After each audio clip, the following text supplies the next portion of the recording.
Hi guys, so today we're going to be talking about the Cornwall Regional Hospital in Montego Bay, and something very fishy has been going on with Cornwall Regional recently.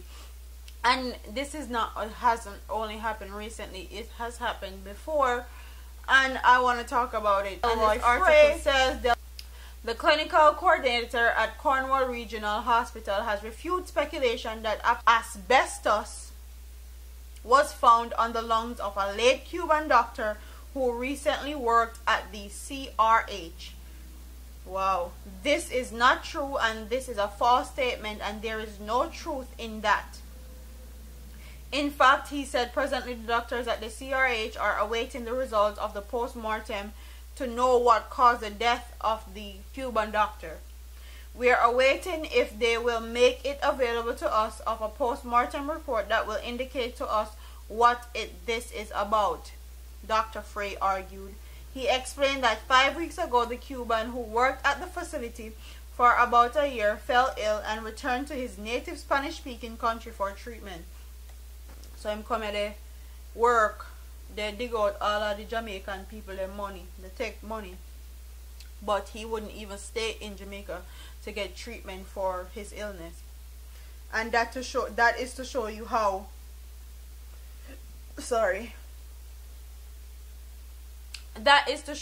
poor our healthcare system is. If you work at one place and you don't even want to get treatment at that place, that will tell you something. But he succumbed to his illness last week. In fact, the doctor was working with us for the past year. He got ill about 5 weeks ago. He decided to return to Cuba to have treatment. I cannot give you any information about his diagnosis or what he was treated for, but we heard he succumbed to his illness, Dr. Frey said. Several junior doctors working at Cornwall Regional have called in sick on Tuesday, allegedly in the response to working in conditions there. So, some doctors claim to them not gonna work because they don't know why this doctor died and they don't want to put their lives in jeopardy, and nobody not give them no straight answer. Everybody a grown corner and a cut round corner and all these things. And that was the first story that popped in the news, that these junior doctors were calling in sick and no one knew. And then the next story that came was a Cuban doctor allegedly died from asbestos at the Cornwall Regional Hospital. Then the next story that broke is that Delroy Frey, the same one that said there is no asbestos related deaths, or that's not why the Cuban doctor died, said, and I'm gonna read the story, said Delroy Frey, clinic coordinator at the Cornwall Regional Hospital in St. James, has advised patients against seeking medical attention at the main regional health facility if it's not extremely urgent. He has instead directed them to seek medical treatment at Falmouth Public General Hospital in Truro, the Noel Holmes Hospital in Hanover, or the Savannah Lamar Public General Hospital in Westmoreland. Don't gossip. Remember me tell you that.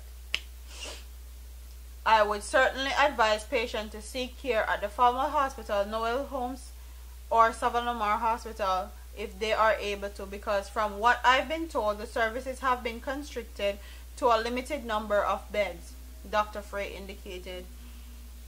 So I could not really tell them that they should come here or come here if you want real emergency or urgent cases, he elaborated.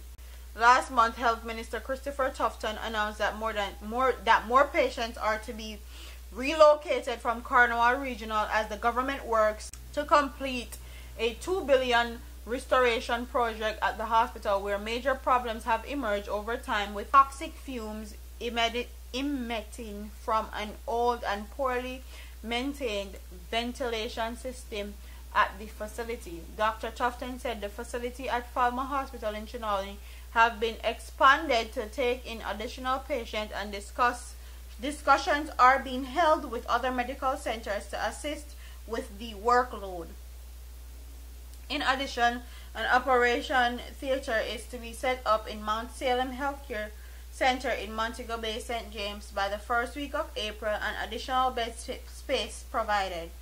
Tufton said that everything is being done to ensure that over the next 7 or to 8 months, most of the challenges at Cornwall Regional will be rectified. He said that the government is committed to the rehabilitation of the hospital as it would be impractical to close it. Cornwall Regional is the only Type A health facility outside of the corporate area and mainly serves the residents of Trelawney, St. James, Hanover, and parts of Westmoreland.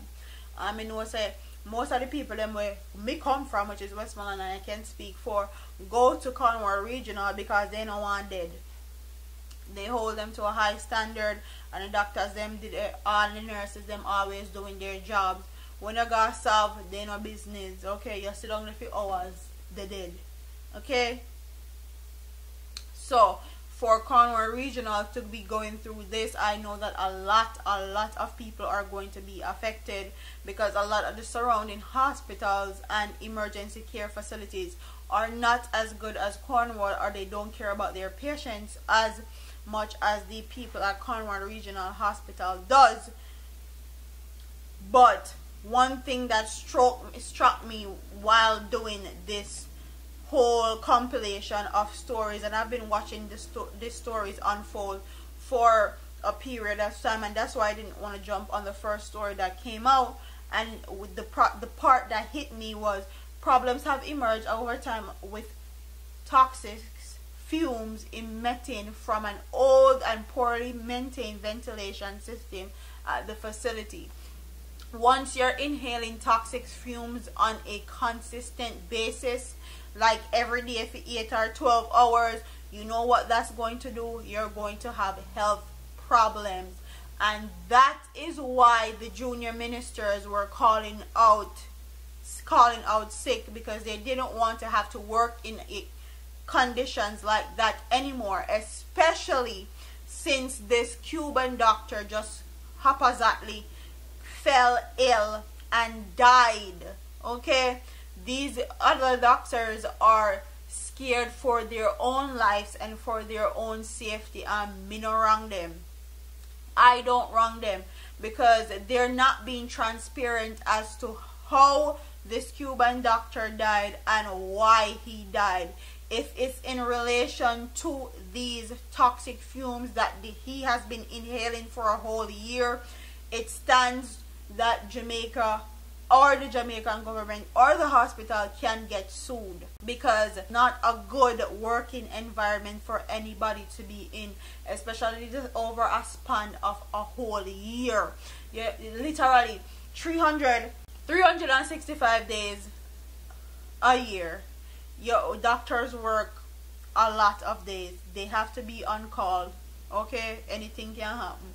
So they probably work 7 days a week sometimes, if that. Get 2 days off sometimes, 1 day off sometimes. So he has been inhaling these toxic fumes for over a year. Okay, every single day for multiple hours a day. And me understand why people are scared and why they're telling people not to go to the Cornwall Regional Hospital, because this is something that needs to be addressed, and they need to be very transparent as to why they don't want patients going there and why they should go to different places to seek medical help, because I don't feel like they're being 100% transparent and 100% truthful with the public. So it's up to the people then whether they are Jamaica if it actually go to the hospital or don't go. But I'm just putting the information that they have out there for you to make good, wise decision.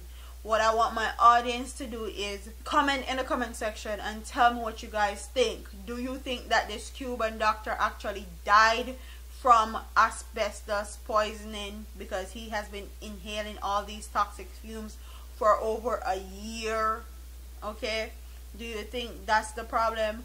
Do you think that the regional hospital is being 100% transparent about exactly what is going on with the hospital?